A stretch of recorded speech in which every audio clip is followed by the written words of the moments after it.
वराह अवतार यज्ञावतार एवं संतोष के अवतार हैं। वर जोड़ा इक्वल्स वराह। वर अर्थात श्रेष्ठ और अर्थात दिवस। प्रश्न उठता है कि कौन सा दिवस श्रेष्ठ है। तो गुरु भगवान कहते हैं कि जिस दिन हमारे हाथों से सत्कर्म हो वही दिवस श्रेष्ठ है। तो कौन सा कर्म सत्कर्म है? जिस कर्म से प्रभु प्रसन्न हो वही सत्कर्म है, तथा सत्कर्म को ही यज्ञ कहते हैं। गुरु भगवान बताते हैं कि लाभ से लोभ और लोभ से पाप बढ़ता है। पाप के बढ़ने से धरती रसातल में चली जाती है। धरती अर्थात मानव समाज दुख रूपी रसातल में डूब जाता है। भगवान ने काम को मारने के लिए एक ही अवतार लिया, अर्थात रावण और कुंभकर्ण को संहारने के लिए एक रामचंद्र जी का अवतार लिया, तथा क्रोध को मारने अर्थात शिशुपाल के वध के लिए भी एक ही श्री कृष्ण अवतार लिया। परंतु लोभ को मारने के लिए प्रभु को दो दो अवतार लेने पड़े, वराह अवतार और नरसिंह अवतार। हिरण्याक्ष का अर्थ है संग्रह वृत्ति और हिरण्यकशिपु का अर्थ है भोग वृत्ति। बहुत एकत्र करना और बहुत भोग करना दोनों ही लोभ है। काम क्रोध को मारने के लिए एक, परंतु लोभ को मारने के लिए प्रभु के दो अवतार बताते हैं कि लोभ को पराजित करना कितना दुष्कर है। हिरण्याक्ष और हिरण्यकशिपु जो कि कश्यप मुनि व उनकी धर्मपत्नी दिति के दो यमज जुड़वा असुर पुत्र थे, उन्होंने माता दिति के 100 वर्ष तक गर्भधारण के पश्चात जन्म लिया था।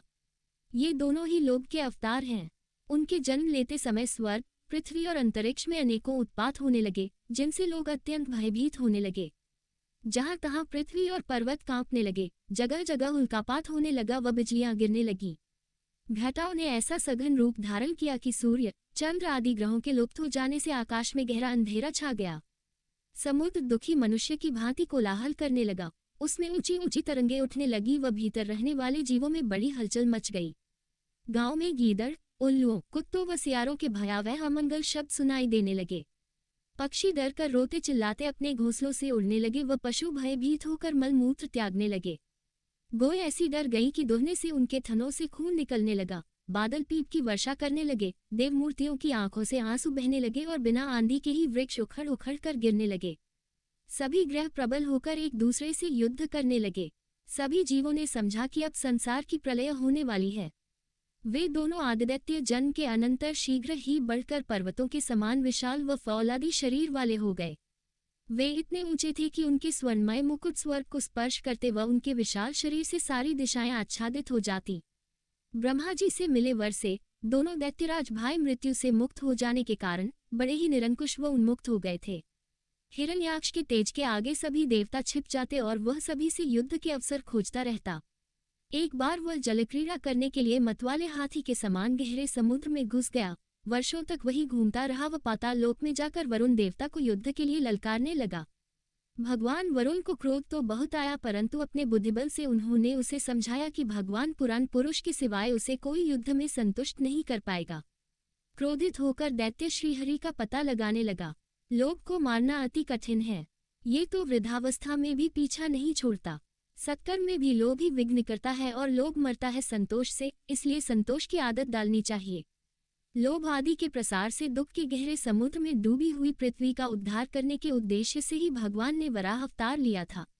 उपनिषद में कहा है कि प्रत्येक जीव में प्रभु ने प्रवेश किया है, अतः सारा जगत परमात्मा का मंगलमय स्वरूप है। भगवान की नाभि से कमल उत्पन्न हुआ, जिसमें से ब्रह्मा जी प्रकट हुए। ब्रह्मा जी ने सृष्टि का निर्माण किया, काम को जन्म दिया। काम ने प्रथम पिता को मोहित किया। प्रथम हुए स्वयंभू मनु और शत्रुपा रानी। तभी से प्रजा की वृद्धि होने लगी।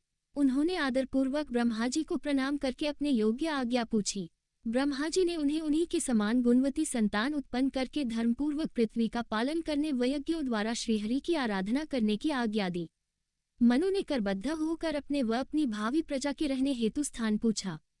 पृथ्वी को इस प्रकार अथाह जल में डूबी देखकर ब्रह्मा जी बहुत देर तक मन में ये सोचते रहे कि इसे कैसे निकालूं। प्रजा के रहने योग्य पृथ्वी देवी तो जलमग्न है, तो अब तो जिनके संकल्प मात्र से मेरा जन्म हुआ है वे सर्वशक्तिमान श्रीहरि ही मेरा ये कार्य पूरा करें। ब्रह्मा जी इस प्रकार विचार कर ही रहे थे कि उनकी नासाछिद्र से अकस्मात अंगूठे के बराबर आकार का एक वराह शिशु निकला। आश्चर्य की बात तो ये हुई कि आकाश में खड़ा हुआ वह वराह शिशु ब्रह्मा जी के देखते ही देखते बड़ा होकर क्षणभर में हाथी के बराबर विशाल हो गया। ये देखकर मरीचि आदि मुनिजन, संकादि और स्वयंभू मनु के सहित श्री ब्रह्मा जी तरह तरह के विचार करने लगे हो। आज ये कैसा दिव्य प्राणी यहाँ प्रकट हुआ है।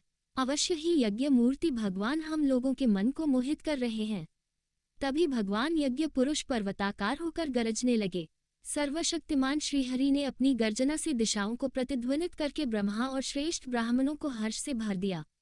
अपना खेद दूर करने वाली माया में वराह भगवान की घुरघुराहट को सुनकर वे जनलोक, तपलोक और सत्यलोक निवासी मुनिगण तीनों वेदों के परम पवित्र मंत्रों से उनकी स्तुति करने लगे। उस स्तुति को वेद रूप मान श्री भगवान बड़े प्रसन्न हुए और एक बार फिर उन्होंने गरजकर देवताओं के हित के लिए गजराज की सी लीला करते हुए जल में प्रवेश किया।